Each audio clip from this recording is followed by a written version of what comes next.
Assalamu alaikum, bienvenue à vous tous pour ce nouvel épisode sur le thème de l'amour et de la famille, ce que l'islam a l'essentiel à dire à notre temps.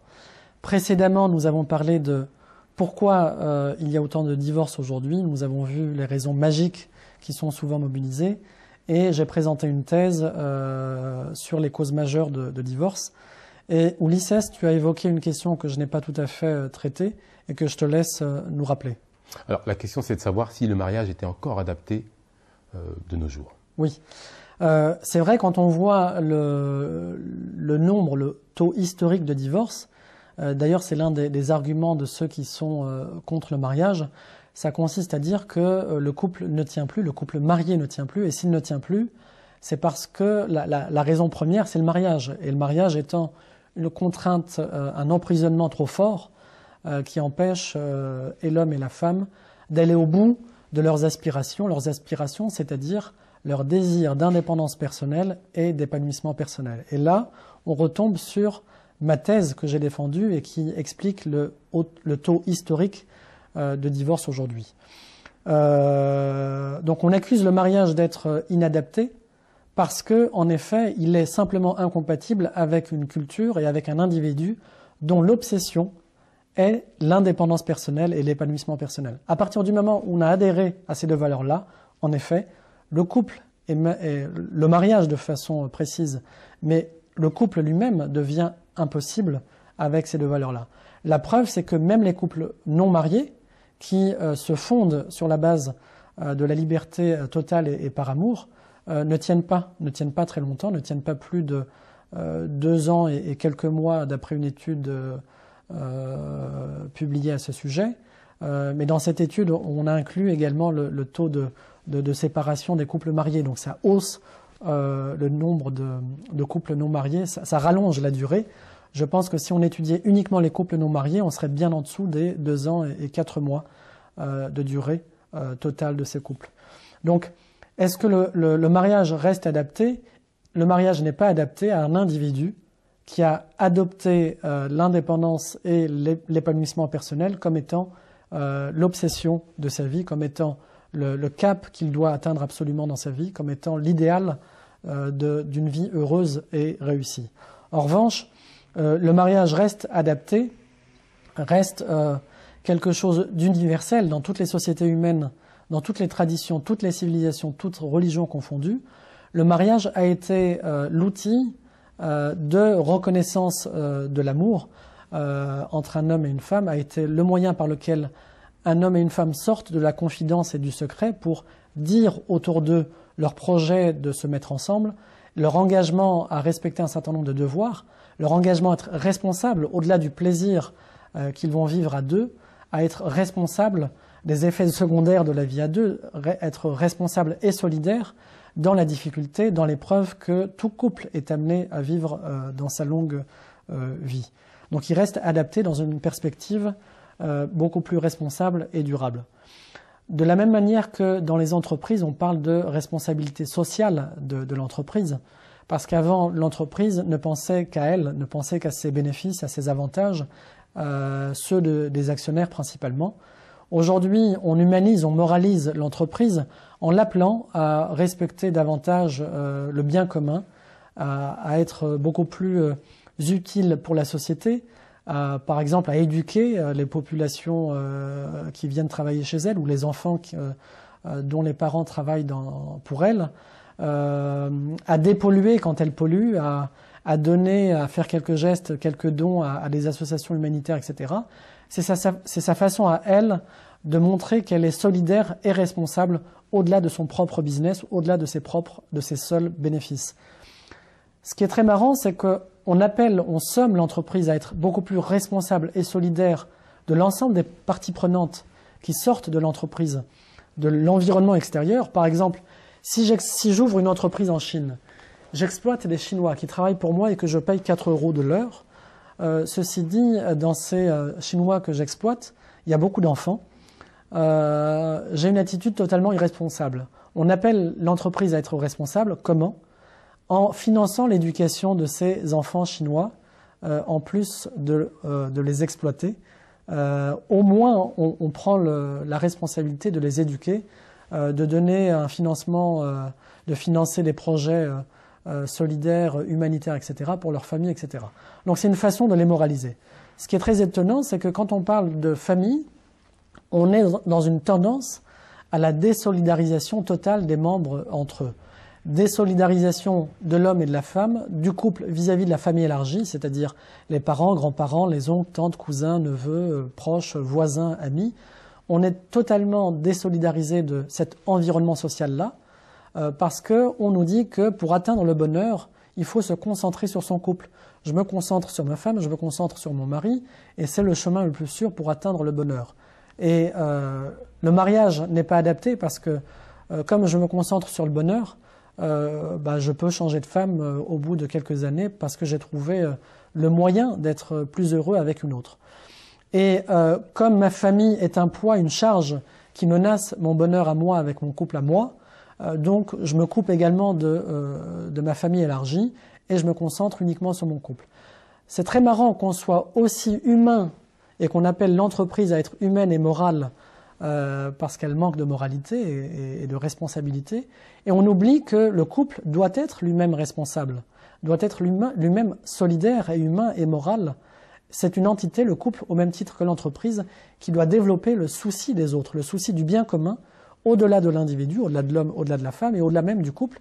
Et au-delà du couple avec son enfant, parce qu'il n'y a pas que son enfant dans le couple, il y a aussi les enfants de ses frères, de ses sœurs, de ses voisins, de ses amis, de ses proches, vis-à-vis desquels on doit développer le souci de savoir est-ce qu'ils vivent bien, est-ce qu'ils sont à l'aise, est-ce qu'ils sont heureux, est-ce qu'ils ont l'éducation qu'il leur faut, est-ce qu'ils ne souffrent pas, est-ce que je peux leur apporter quelque chose. Donc le mariage, non seulement il est adapté, mais il est le passage obligé pour tout couple qui décide d'être responsable non seulement l'un vis-à-vis de l'autre, mais aussi pour au-delà du couple vis-à-vis de la famille élargie, pour servir plus grand que le couple, pour servir les parents, les oncles, les tantes, etc., etc. Voilà, j'espère avoir répondu à ta question. Donc, quelle est la question suivante? Alors là, tu viens de nous déconstruire une certaine définition de l'amour moderne, et donc du coup qui implique une mauvaise vision du mariage, une mauvaise vision du bonheur, une mauvaise vision de la vie de famille.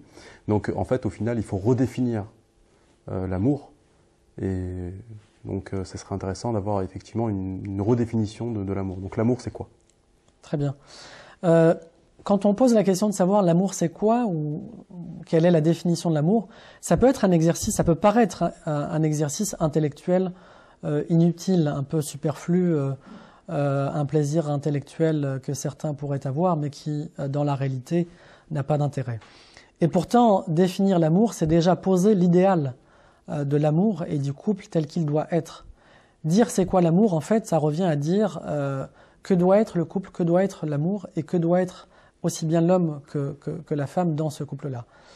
On ne peut pas se contenter de décrire le mal, les problèmes de couple. Il faut aussi fixer un cap, une direction à ce couple et dire voilà ce que l'un et l'autre doit devenir, l'effort qu'il doit faire pour rendre la vie de couple plus agréable, plus heureuse, plus souhaitable, plus désirable. En ce sens, j'aimerais autant jusque-là, j'ai mobilisé la sociologie pour rendre compte des problèmes de couple et la crise du couple moderne. Maintenant, je vais plonger davantage dans le Coran, qui est un livre de sagesse dans lequel je vais essayer de dégager 3-4 clés qui vont nous permettre de comprendre ce qu'est l'amour et ce que doit être l'idéal du couple musulman. Alors, la première clé est la suivante. L'amour est une loi universelle qui consiste en l'attraction et en l'attachement entre un homme et une femme. Cette loi est universelle parce qu'en fait, elle concerne non seulement l'homme et la femme, mais aussi l'ensemble du vivant, les végétaux, les animaux, etc., etc. Ça concerne tout le vivant, à tel point qu'on peut parler de Aqanoun Zawjiyya, la loi du couple. Cette loi selon laquelle tout ce qui existe par couple, par deux, par paire. Tout ce qui existe dans l'ordre animal, végétal et dans plein d'autres créatures visibles ou invisibles existe sous cette forme-là. À ce titre, Dieu nous rappelle Et de toute chose, nous avons créé 2 éléments de couple. Peut-être vous rappellerez-vous. Ou encore dans un autre verset, louange à celui qui a créé tous les couples de ce que la terre a fait pousser, d'eux-mêmes et de ce qu'ils ne savent pas. Et un 3e pour finir, n'ont-ils pas observé la terre, combien nous y avons fait pousser de couples généreux de toutes sortes. Donc partout autour de nous, partout dans l'ordre de la création, y compris dans l'ordre humain, on va trouver des couples. Donc l'amour n'a rien de quelque chose de très intime, d'ineffable, de tellement exceptionnel qu'on ne peut pas en parler, on ne peut pas l'expliquer, etc. Bien au contraire, c'est une loi de l'attraction entre un homme et une femme, loi de l'attraction qu'on va trouver dans tout le règne animal, végétal et autres. Et cette loi universelle signifie qu'au niveau humain, qu'un homme et qu'une femme ne peuvent pas vivre seuls et qu'ils ont besoin de se compléter, de s'achever l'un à travers l'autre, qu'ils dépendent l'un vis-à-vis de l'autre, l'un de l'autre, qu'on est dans une relation d'interdépendance et non pas d'indépendance. On est interdépendants l'un et l'autre, on a besoin les uns des autres, et croire qu'on est un homme qui se construit tout seul, qui n'a besoin de personne, etc., c'est l'idéal moderne du self-made man. C'est un idéal totalement à l'opposé de ce que l'islam conçoit, de la vision islamique de l'homme et de la vie. Alors, on rejoint la nature, l'homme et la femme rejoignent l'ordre naturel parce qu'ils ont en commun cette loi universelle du couple, de l'attraction et de l'attachement entre un homme et une femme. On a également en commun le fait que toute la nature, toute la création et toute l'humanité est appelée à adorer Dieu, à le servir, au même titre que les djinns, au même titre que les végétaux, les animaux, etc. À ce titre, Dieu nous dit « Je n'ai créé l'homme et les djinns que pour qu'ils me servent ». Alors que l'ensemble de la création adore Dieu de manière nécessaire par la contrainte, sans qu'il y ait une volonté, une liberté qui s'exprime, l'homme est appelé à adorer Dieu de façon totalement libre et il a le choix de ne pas le faire. Nulle contrainte en matière de religion et Dieu ajoute « La vérité émane de votre Seigneur, quiconque le veut qu'il croie, quiconque le veut qu'il mécroie ». Autrement dit, l'ensemble de la création est appelé à se rejoindre dans ce même mouvement, dans cette loi universelle du couple, à se mettre en couple, mais aussi à prier Dieu, à remercier Dieu, à faire du tasbih, à évoquer Dieu par tous ses noms, à le remercier, à être reconnaissant vis-à-vis de Dieu. Sur ce, je vais vous proposer de nous arrêter là et de revenir sur ce point, sur c'est quoi l'amour, après une petite pause. Merci à vous. Assalamu alaikum, bienvenue à vous, et nous allons reprendre la discussion autour de la question qui était « L'amour, c'est quoi ?» que vous m'avez posé et que je vais approfondir longuement, puisque c'est un sujet, à travers cette question, on va retrouver l'essentiel de la philosophie islamique de la vie et de l'homme. L'amour peut paraître, surtout pour les hommes d'ailleurs, les femmes s'intéressent beaucoup à ce sujet et posent beaucoup de questions. On le voit dans les forums sur Internet, chez les psys, etc. Elles sont très demandeuses de réponses à ce sujet. C'est rare d'ailleurs d'avoir des hommes comme vous qui posent la question. Donc je vais prendre le temps vraiment de rentrer dans ce sujet à travers lequel c'est toute la philosophie de l'islam qui va apparaître. Je disais donc que l'amour, en première clé de compréhension de ce que c'est, l'amour est une loi universelle de l'attraction et de l'attachement entre un homme et une femme. Et on va retrouver cette loi de mise en couple, la loi de l'attraction et du couple à travers l'ensemble de la création. L'amour, finalement, quand on interroge, on vérifie comment on dit l'amour en arabe, on dit al-hubb. Et le terme hubb en arabe signifie très simplement une graine. C'est très marrant, comme si l'amour était une graine que Dieu avait déposée en chaque homme et en chaque femme, graine qui pousse en fonction de ce qu'on en fait tout au long de sa vie, qui pousse bien ou qui pousse mal en fonction de la façon dont on va cultiver cette graine. Le mariage, précisément, tu me demandais si le mariage est adapté aujourd'hui, le mariage est précisément l'art de cultiver cette graine pour en donner de bons fruits, pour en faire un arbre qui va ensuite donner de bons fruits. Ces bons fruits, c'est quoi? C'est pas simplement des enfants, c'est aussi de la joie, de la paix, de la réconciliation, du conseil mutuel, de la fraternité, de l'entraide, et un certain nombre de fruits dont on a absolument besoin pour vivre toute sa vie durant. Donc l'amour est une graine naturelle qu'on trouve chez chaque être humain, Et le mariage est l'art de cultiver cette graine dans toutes les petites choses de la vie quotidienne.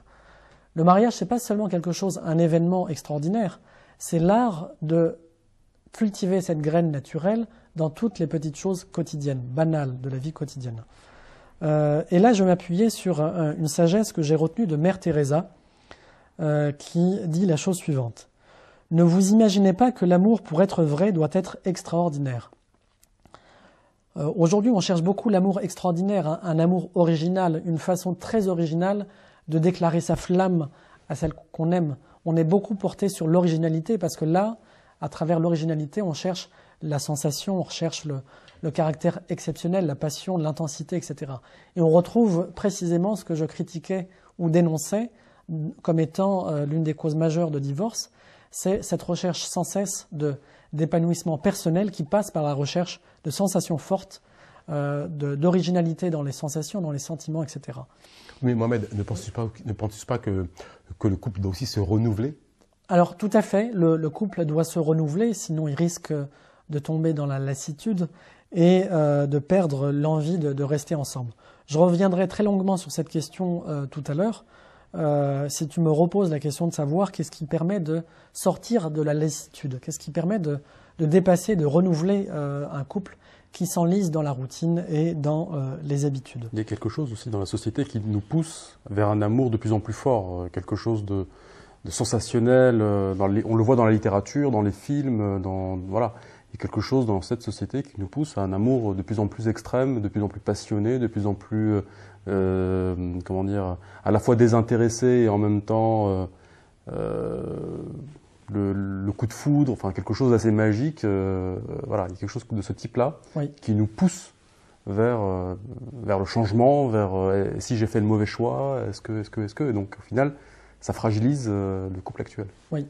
Ta remarque est très juste parce que si on prend beaucoup de recul, et là il faut oublier les psys, et il faut oublier beaucoup de gens. Si on prend beaucoup de recul, on se rend compte que toute la littérature et tous les films, la caméra elle est focalisée sur quelle question, sur quelle scène, sur quel moment de la vie d'un couple. La caméra est focalisée sur le commencement, sur le moment du coup de foudre, sur le moment où il y a quelque chose qui se passe au niveau de ses émotions. Il y a un plaisir instantané qui va être vécu, quelque chose d'original, d'intense, de sensationnel, de différent, différent comparé aux autres, parce que les autres ont un mariage banal, ont une façon de vivre banale, etc. Et on va rechercher la différence, l'originalité, le caractère. En fait, on cherche à se raconter des histoires d'amour, aujourd'hui, plus qu'à vivre l'amour réel dans son couple. Et c'est ça ce qu'a fait le cinéma, c'est le cinéma a diffusé comme idéal de l'amour, finalement, la nécessité de se raconter des histoires sur l'amour, plus qu'à vivre l'amour aussi dans sa banalité, aussi dans les petites choses de la vie quotidienne. De ce fait, on attend beaucoup trop de l'amour, on attend de lui quelque chose d'extraordinaire en permanence. Il y a une forte pression aujourd'hui sur le couple, parce qu'on a intériorisé ces images de l'amour, notamment à travers le cinéma, mais aussi à travers tout un discours psychologique. On attend du couple qu'il soit constamment performant en termes émotionnels, en termes d'apport, de contribution à mon épanouissement personnel, etc., qui fait que je ne supporte plus lorsque mon couple baisse en matière de performance et ne me permet pas de me réaliser ou de sentir, d'avoir des sensations fortes. Donc en effet, cette culture-là n'aide pas à faire un couple aujourd'hui, n'aide pas à se marier et à vivre, à fonder un couple durable aujourd'hui. C'est toute la culture aujourd'hui qui conspire et qui mine le couple de l'intérieur, parce que ce sont deux graines, deux valeurs, l'indépendance et l'épanouissement personnel, qui vont se décliner à travers plein de besoins et de désirs très différents, notamment celui-ci, besoin de sensations fortes. Dans le champ professionnel, on va mettre les individus, les cadres notamment et les grands dirigeants, en situation d'exprimer ou d'expérimenter des sensations fortes à travers le saut à l'élastique, à travers des expériences extrêmes de ce type. Et de plus en plus, l'homme ordinaire et la femme ordinaire a besoin de cette montée d'adrénaline pour se sentir exister. On se sent mourir à partir du moment où on se sent invisible, on n'est pas vu ni connu sur Facebook, ou à partir du moment où on ne se sent pas monter en soi une poussée de sentiments et d'émotions, de sensations fortes qu'on va connaître à travers une rencontre amoureuse, mais cette rencontre amoureuse va vite épuiser ce volcan émotionnel qui monte, et on va rechercher à travers la multiplicité des relations jetables un instant de sensations fortes. Tout le malheur et tout le drame de l'amour moderne est précisément là, dans cette culture qui mine le couple et qui fait qu'on recherche toujours de l'extraordinaire. Ce que Mère Teresa nous rappelle ici, c'est qu'il est important dans le couple d'introduire l'amour dans les petites choses ordinaires de la vie. Et là, je vais reprendre ma citation. « Ne vous imaginez pas que l'amour, pour être vrai, doit être extraordinaire. » Pas besoin de strass, de sensationnel, voilà, pour que l'amour soit vrai. Ce dont on a besoin, c'est de continuer à aimer. C'est d'aimer encore et encore. Comment une lampe brille-t-elle, si ce n'est par l'apport continu de petites gouttes d'huile? Une lampe, pour briller, apporte en permanence des petites... ne peut briller que parce qu'il y a un apport de gouttes d'huile permanent. Qu'il n'y ait plus de gouttes d'huile et il n'y aura plus de lumière. Et l'époux dira « Je ne te connais pas ». S'il n'y a plus ces petits gestes qui alimentent l'amour, l'amour comme cette flamme, comme cette lumière, si elle n'est plus cette lampe alimentée par un certain nombre de gouttes d'huile, alors la flamme s'éteint. Et l'époux dira « je ne te connais pas ». Mes amis, que sont ces gouttes d'huile dans nos lampes? Elles sont les petites choses de tous les jours, la joie, la générosité, les petites paroles de bonté, l'humilité et la patience, simplement aussi une pensée pour les autres, notre manière de faire silence, d'écouter, de regarder, de pardonner, de parler et d'agir.